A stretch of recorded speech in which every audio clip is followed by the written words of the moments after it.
তারেক রহমান মাননীয় প্রধানমন্ত্রীর দৃষ্টি আকর্ষণ করছি। এই রিফাত রশিদ এনসিপি কে নিয়ে বলেছিল এটা একটি ভাই ব্রাদারের কোরাম, আজ সেই রিফাত রশিদ এনসিপিতে কেন গেল এই দায়ভার আপনাকে নিতে হবে মাননীয় প্রধানমন্ত্রী।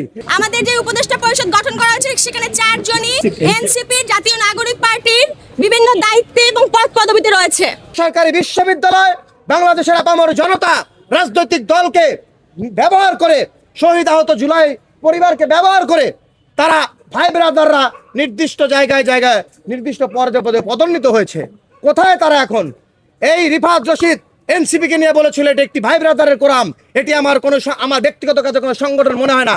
আজ সেই রিফাত রশিদ এনসিপিতে কেন গেল প্রশ্ন থেকে গেল সাংবাদিক ভাইদের কাছে, প্রশ্ন থেকে গেল জুলাই যোদ্ধা শহীদ পরিবারের কাছে, প্রশ্ন থেকে গেল এদেশের সকল রাজনৈতিক দল তথা আপামর জনতার কাছে।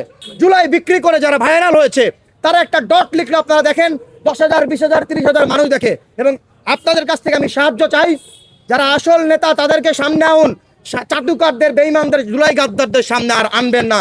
I would like to request, and this is my concern to the Home Minister, to the Law Minister, Mr. Salahuddin Ahmed, আপনার কাছে। এবং আপনারা দেখেছেন বৈষম্যবিরোধী ছাত্র আন্দোলন এই 25 জুলাই নতুন কমিটি গঠন হওয়ার পরেও আমি জনাব তারেক রহমান মাননীয় প্রধানমন্ত্রীর দৃষ্টি আকর্ষণ করছি।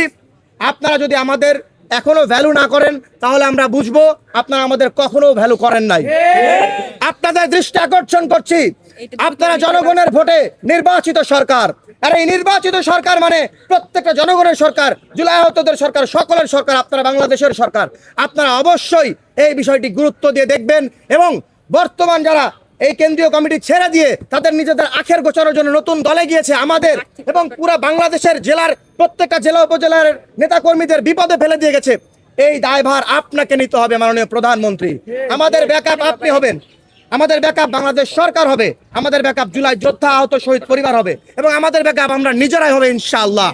কেউ যদি আমাদের সাথে না থাকে নিজেরা আবার হাদি ভাইয়ের মতো রক্ত দিব, জীবন দেব, বিড়ালের মতো 500 বছর না বেঁচে বাঘের মতো সবাই বাঁচবো 5 দিন ইনশাআল্লাহ। আমরা দেখতে পেয়েছি সদস্য সচিব আহ্বায়কের সাথে লিয়াজু কোরাম মেনটেন করে নিজেরা পদ পদবি ভাগ করে নেয়, সেখানে সাধারণ মানুষদের কাছ থেকে বা অন্য জেলা উপজেলার কমিটিদের কাছ থেকে কোনো ভোটাধিকার প্রয়োগ করা হয় না। এতে করে ভাই ব্রাদার কোরাম এগিয়ে যায়। এই ভাই ব্রাদার কোরাম আমরা নস্যাৎ করার জন্য বৈষম্যবিরোধী ছাত্র আন্দোলন প্রস্তুত। এখানে যে আমাদের কেন্দ্রীয় ভেরিফাইড ফেসবুক পেজটি ব্যবহার করে তারা যে একটি তথাকথিত উপদেষ্টা পরিষদ গঠন করেছে এবং সেই উপদেষ্টা পরিষদের সকলেই আপনারা জানেন একটি বিনির্দিষ্ট রাজনৈতিক দলের, আমরা ঘৃণা বলে সেই উপদেষ্টা পরিষদকে প্রত্যাখ্যান করেছি এবং তারা নিয়ম বহির্ভূতভাবে অবৈধভাবে তারা আমাদের কেন্দ্রীয় কমিটিতে স্থগিত করেছে। সেটিকেও আমাদের জেলা কমিটি, এই যে দেখতে পাচ্ছেন যে বিভিন্ন জেলা কমিটি প্রেস রিলিজের মাধ্যমে সেই বিষয়টিকে প্রত্যাখ্যান করেছে। নির্দিষ্ট রাজনৈতিক দল বলতে আপনারা জানেন আমাদের যে উপদেষ্টা পরিষদ গঠন করা হয়েছে সেখানে 4 জনই এনসিপি জাতীয় নাগরিক পার্টির বিভিন্ন দায়িত্বে এবং পদ পদবিতে রয়েছে।